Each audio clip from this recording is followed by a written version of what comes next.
এখন তোমার কেমন লাগছে? তুমি ঠিক আছো তো? হ্যাঁ, আগে থেকে কিছুটা ভালো। আচ্ছা, ঘটনাটা আসলে কি হয়েছিল আমাকে খুলে বলো তো। আমি রাস্তা দিয়ে যাওয়ার সময় হঠাৎ মাথাটা একটু চক্কর দেয়। আচ্ছা। আর আমি পিলারের সাথে হেলান দেওয়ার সাথে সাথে আমার শরীরে কারেন্ট ধরে যায়। তারপর কোথা থেকে জানি একটা ফেরেস্তার মতো মেয়ে এসে আমার হাতে বাঁশ দিয়ে বাড়ি দেয় আর আমি মাটিতে পড়ে যাই। এই মেয়েটার জন্যই আমার জীবন বেঁচে গেছে। কিন্তু মেয়েটাকে আমি তো চিনি না। আমি তাকে চিনতে পারলে তার কাছে গিয়ে আমি একটু ধন্যবাদ জানাতাম।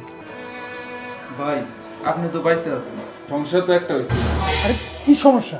আপনাকে যে মেয়েটা বাস দিয়ে বাড়ি দিছিল ওই মেয়েটাকে পুলিশে ধরে নিয়ে গেছে মার্ডার কেসের আসামি হিসেবে। গ্রামে সবাই বলা বলি করতে আছে মেয়েটা নাকি আপনাকে বাস দিয়ে বাড়ি দিয়ে মার্ডার করছে। আরে কি করছ তুই? হ্যাঁ, মেয়েটা তো আমার জীবন বাঁচাইছে। এখন ওই মেয়েটাকে উদ্ধার করতে হবে।